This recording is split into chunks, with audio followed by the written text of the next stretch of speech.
Would you give us 25? I don't think a fake beard warrants 25,000 Say points. if I grew the real beard and then went there and What if I just go? would that be See, 50,000? that's what we can't. I mean, real beard, we give it, a tug and it's still there. I haven't shaved in a good while, so Might not be a bad idea. it's all the way.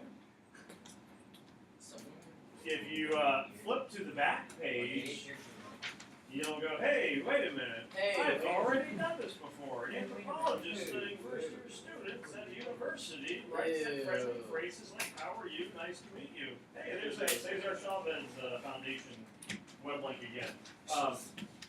2015 AP exam, the 3 response questions. You folks have already done one of them. I'm not going to have you write the other one, so you don't have to worry about that. But when you take your AP exam in May, we'll say the 16th or so, mid-May, you have your multiple choice part first. It'll be the first hour, 10-minute potty break, do some jumping jacks, crack the knuckles a little bit. You'll come back, then it's time for the 3 response question. They're going to give you 2 packets. The questions, I think, are usually pink, like a pink booklet that you would open up, and then that's when you'll see yours will say, obviously, 2019 AP English. And then you have a green booklet that is your writing booklet. So you're not writing on loose leaf paper, but it all goes into this little test booklet. How much time do you have to write your essays? All 3 of them? 2 hours. You have 2 hours, as it says, up here on the board. Maybe. Come on, a little magic pen. Helps if you plug in your smartboard. You have 2 hours, so you have 40 minutes on average for each one of the responses. Before you open up the writing booklet, though, or for those 2 hours to begin, they're going to give you 15 minutes to look at the questions. So in total, you actually have 2 hours and 15 minutes for the essays, but you can't start writing the essays in those first 15 minutes. So they'll have that writing booklet sealed. Should you start to open it, the SWAT team will start coming down the ceiling panels, extract you from the testing room. All the scores are invalidated, and we'll never talk to Grant ever again. So, Oh, you weren't here. Full voters just opened the SAT book and started doing the PSAT before. don't do that with the AP exam. So you have 15 minutes to take a look at the question. The reason for you getting those extra 15 minutes is because of this very first question where, as you look down at the bottom, what do you have? Sources. So for those of you who have taken, world history or A-Push Euro, where you do DBQ questions, the first question for us is the synthesis, and it's related to a DBQ. It's not the exact same thing. Before, there was not a synthesis. There were 3 essays. 2 of them were argumentative. 1 of them was rhetorical analysis. You had 2 hours, and that was it. Go. You would read them and start writing. They have given you 15 minutes because you have these sources that you have to take a look at. So this one has 6 sources. Usually it is 6 or 7. One year I recall that it went up to, I think it was 8 sources. So you're probably looking at 6 to 8 sources. You're never going to have like 3 sources or just 4 or 5. 6 is the minimum number. A synthesis question is essentially like a DRQ. It's an argument question, but you have to incorporate sources into your argument. Synthesize is a word that kind of gets thrown around, and we, I think, kind of assume that we know what it means, but we don't always know what it means. What's it mean that, and yeah, not a synthesizer or anything like that, but what does it mean to synthesize things? Create, and I wouldn't say necessarily like just out of the blue, but for our purposes, you create an argument by bringing things together. So the unnamed source on here would be, you do your alphabet in your head and you go A, B, C, D, E, F, G. You're the last source. So you have to incorporate your own ideas along with these sources, blend them together, synthesize them together, and that's how you come up with an argument. the easiest way that people butcher this question is they just summarize what the sources are, and that's not what it wants you to do. It doesn't want you to summarize what did you read, but take the stuff that you have read and kind of build it into your own argument. What's at the top of letter from Birmingham Jail? Source B. What does civil disobedience have at the top of it?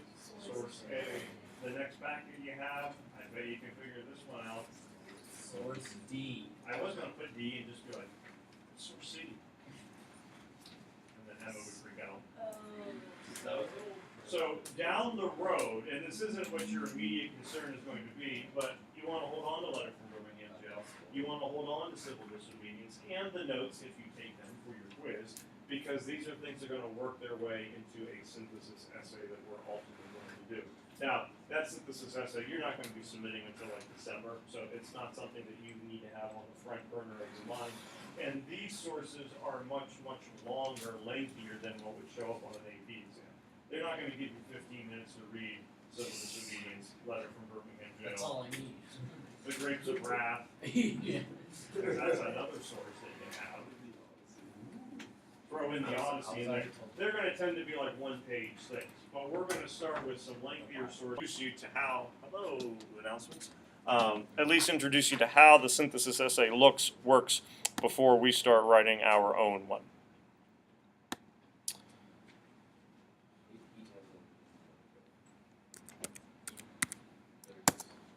Forward, hey, you know who we are. They're just like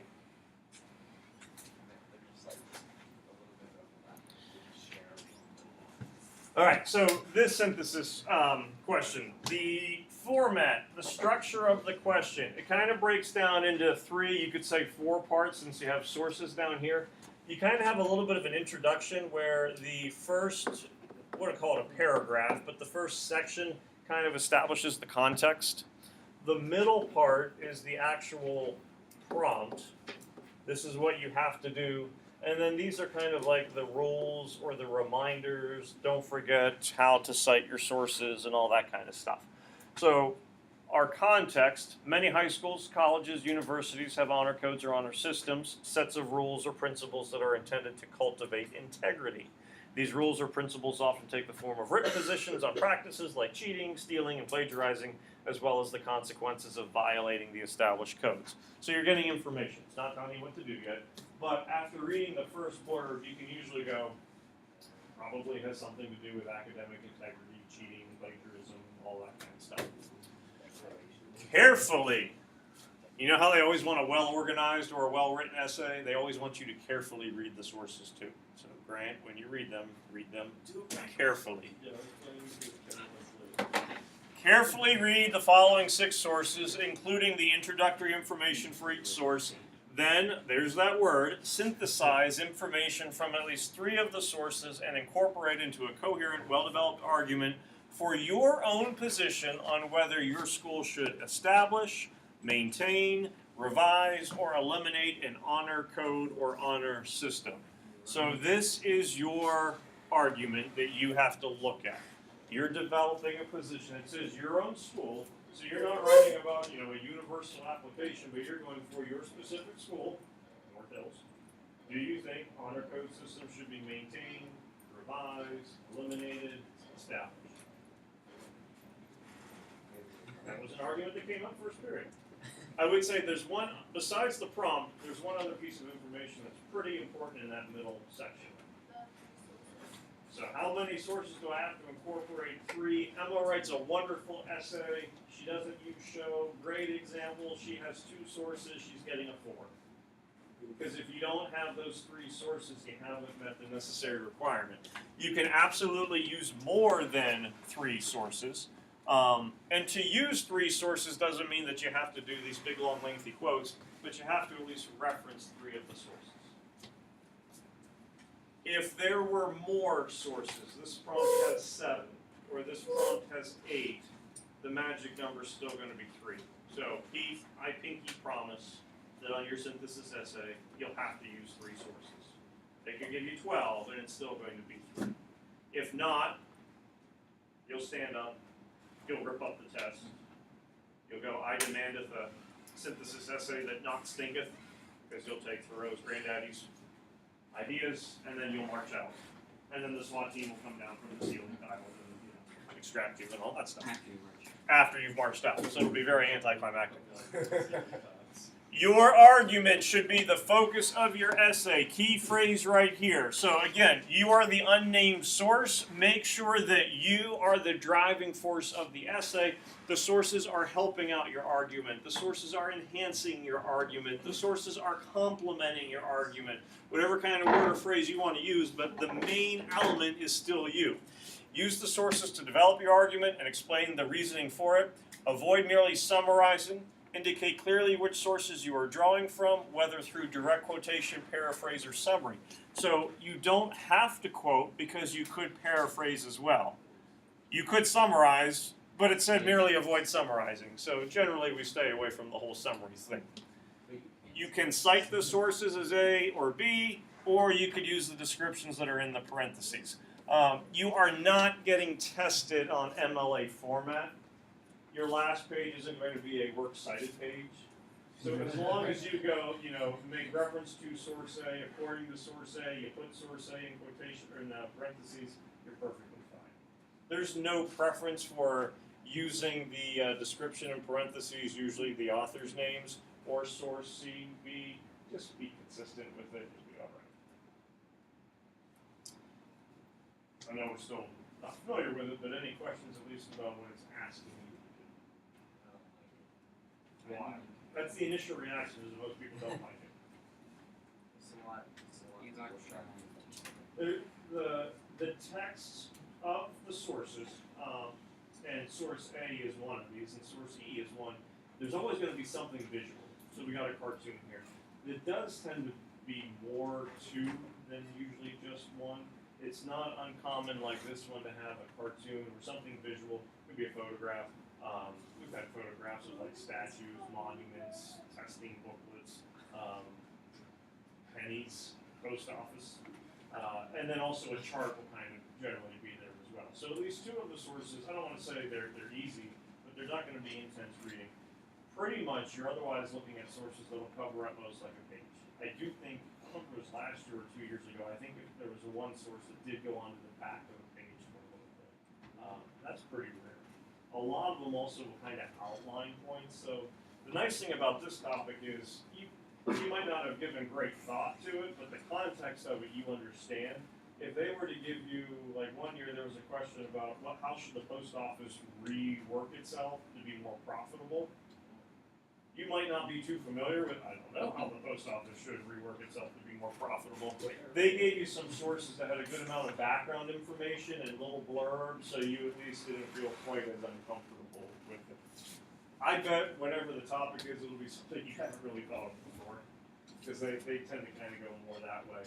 I think so that you're not playing into the hands of a student who's an AP Gov versus someone who's an A Push or environmental science.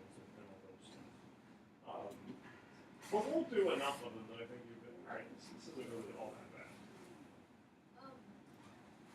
Like on the AP World thing, you had to use the source and like say this was the author's purpose. Is that also going to be part of this?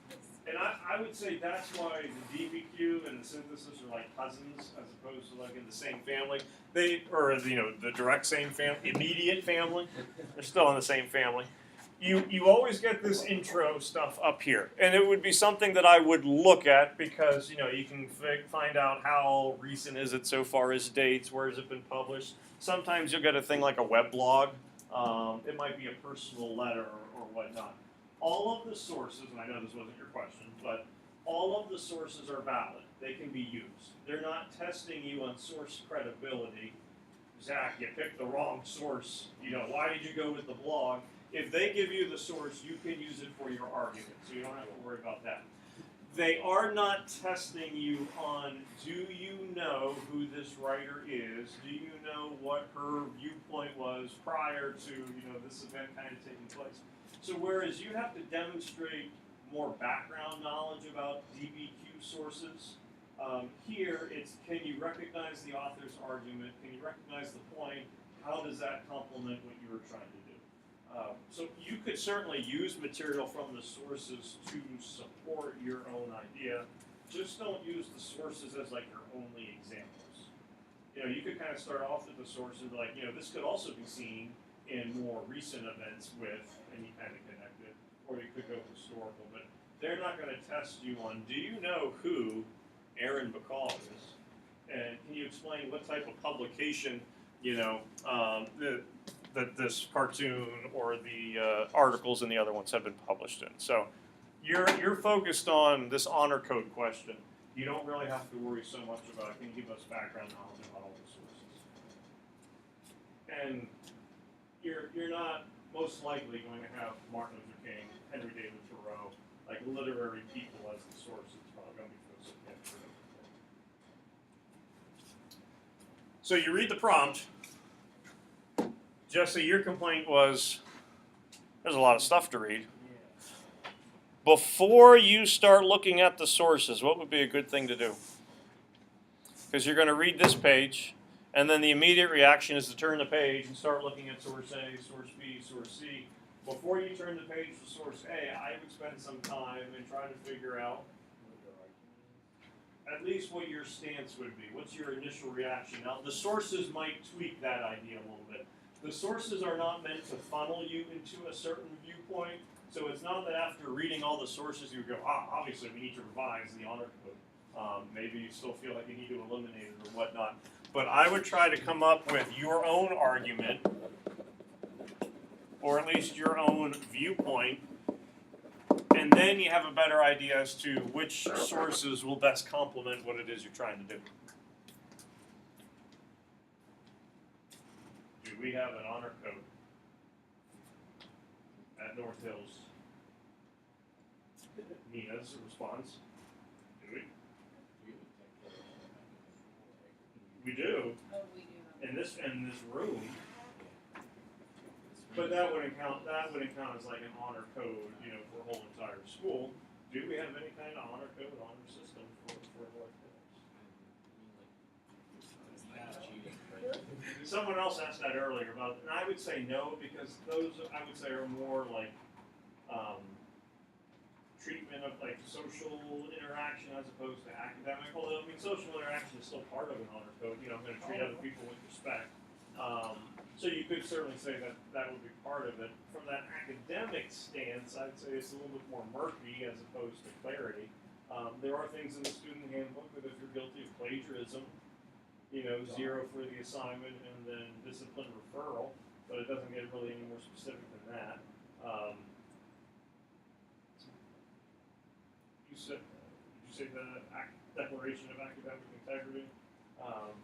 You sign off on your student handbook, electronically, I think, that you know everything that is in there. Do you sign off on any other plaques or forms or anything like that? So, you know, we don't have something quite nearly as formal.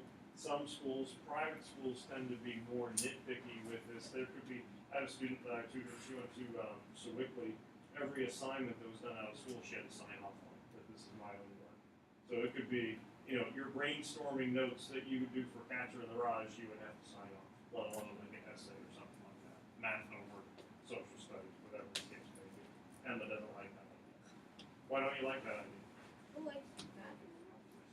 Oh, just so you don't like cheat off or something? Yeah, it was basic. I forget what the wording, but it was basically I declared that this is my work, and I did not work with anyone else for it.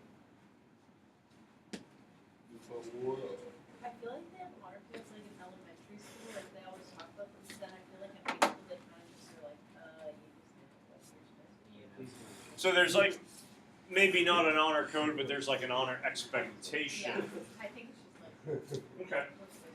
And I would say that's probably where most people would fall into is what do we have?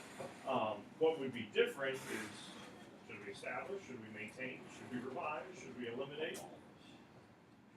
We're going to eliminate.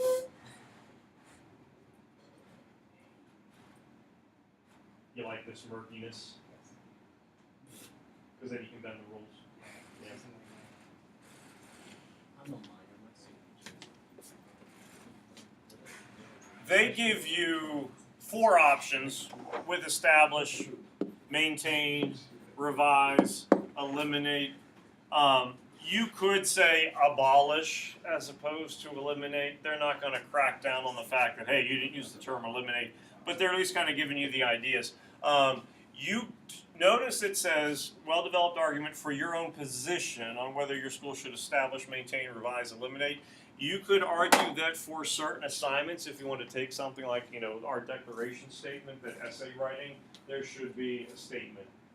Whereas typical homework you wouldn't have to do, kind of sign off on. For a lot of honor codes, you are signing off or you're agreeing that you will not commit academic fraud, cheating, whatever you want to call. And if you know that someone else is, that you will, that you'll report on it. You could come up with something where you would sign off if you were developing your own argument, your own kind of policy that you would come up with where I think that students should be held accountable for their work. I don't think it's fair that Josh would be responsible for turning in Jesse for copying his homework at the lunchroom table or something like that. So you would have the ability to kind of come up with what some different policies would be. Visual source I want to take a look at. Because I think some people have a phobia of the visual sources. Actually, here, so we can see the whole thing.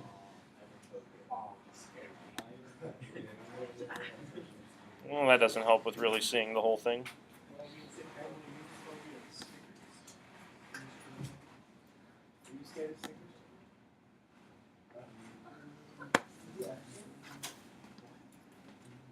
All of the sources are valid. Heath decides to use the picture and the table, which is source E, and then one of the other sources. That's just as valid as using any of the old text ones. Can you see any ways in which you might use the visual source, the cartoon?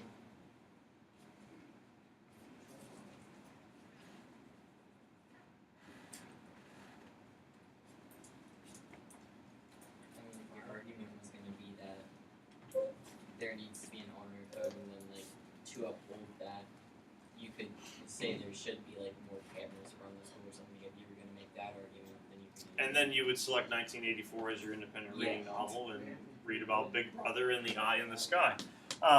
You certainly could use, hey, this would be a way of enforcement, which, hey, how to prevent cheating, we're going to make sure that everyone is watching you at all times. So,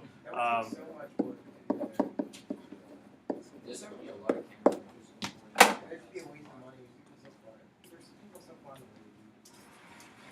do you know where our camera is? There's one in every class. That's in his eyes. That's a sensor for That Google Glass. We don't have a camera, Heath. It's a sensor. I do have a document projector that I used to hide in the corner, and then I would telescope the thing up so that as you were doing a TWA, you would look up and then you would see yourself writing, and then you would get really nervous about it. Maybe we'll do that next time. It's fun. Just do it on these. You could argue this statement is very what? I'm thinking literary. Stupid.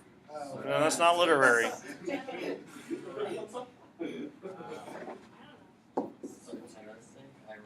Yeah, satirical would be one, but yeah, I was thinking ironic. How are you enforcing this? By spying on people. How are you enforcing an honor code? By spying on other people. How are you promoting integrity and a great culture? By spying on other people. And I don't know how serious you were about saying eliminate or abolish honor codes and all that kind of stuff, but in a way you certainly could use this source as what's the point of having an honor code if I'm going to enforce it in a dishonorable way by spying on people at all times.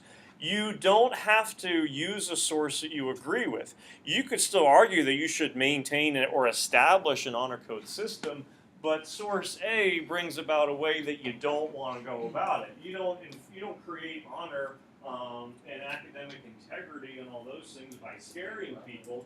You have to kind of cultivate that community, that feeling, that sense of hopefully pride among students and faculty, but not doing it through dishonorable means. So you could use a source as kind of part of a counter argument. This is the last thing you want to do. Maybe some other sources are things that you would want to do.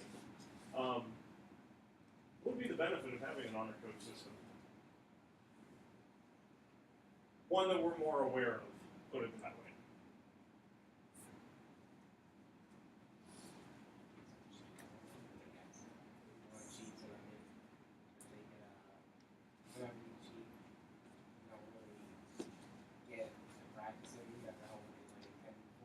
Okay.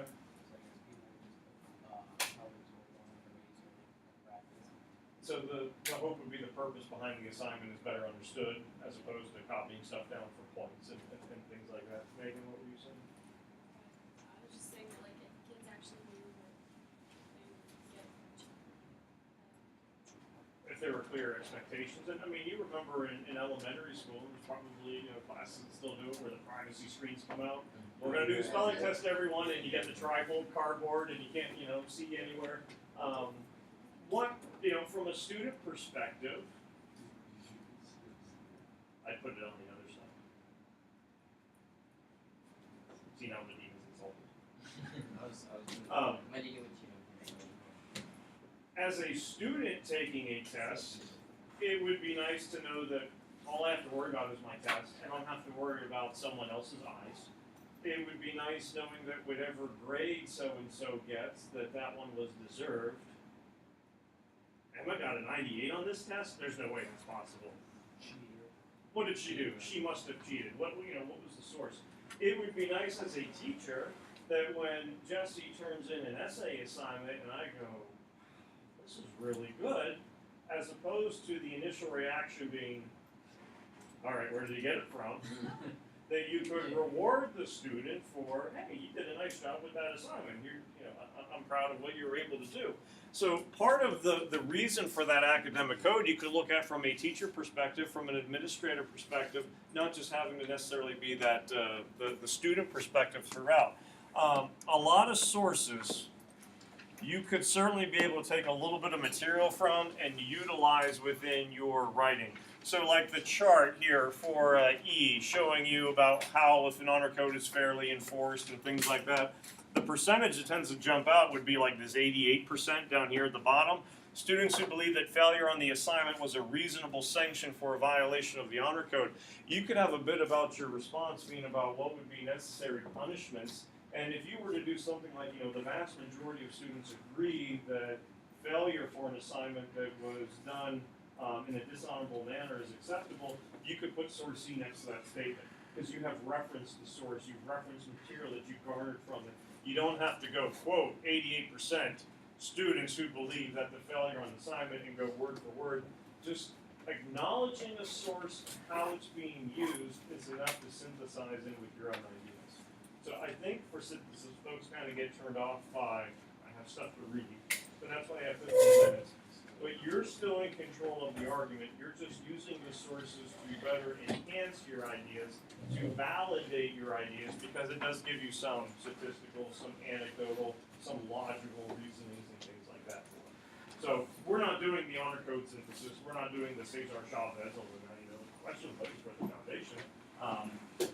But I want you to at least kind of see how a synthesis works. We're going to look at a couple more synthesis essays before you actually start writing your own.